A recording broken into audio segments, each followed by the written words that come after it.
Saya yakin banyak di antara saudara-saudara, terutama yang punya utang, merasa bahwa penghasilan, pendapatan saat ini nggak cukup buat memenuhi kebutuhan hidup.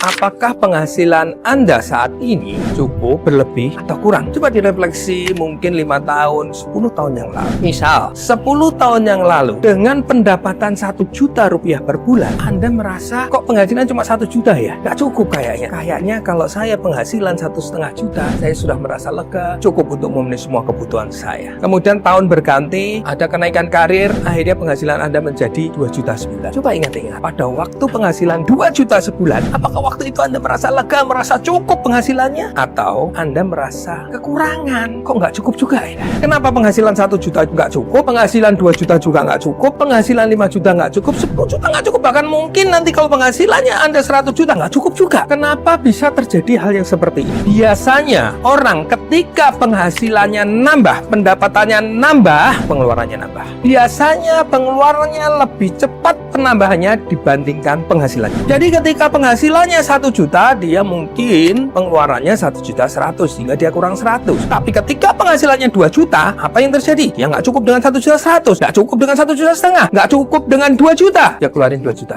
Terus kekurangannya diambil dari mana? Inilah penyebab utama hutang. Menutup pengeluaran bulanannya dengan cara berhutang. Karena dia berharap penghasilan bulan depan dia pakai untuk nyicil hutang. Ketika penghasilan Anda nambah, jangan menjadikan alasan pengeluaran harus nambah. Kalaupun pengeluarannya nambah, maksimal 50% dari penghasilan yang kita dapatkan, itulah yang boleh dikeluarkan. Nah, jadi saudara-saudara, ingat, jangan sampai pengeluaran Anda jauh lebih cepat penambahannya dibandingkan penambahan penghasilan Anda. Jadi, ketika Anda ingin hidup tenang, saudara, tidak selalu merasa kekurangan. Jagain pengeluaran Anda. Jangan sembarangan mengeluarkan duit ketika penghasilan Anda bertambah. Jika sharing ini bermanfaat, yuk berbagi kepada yang lain.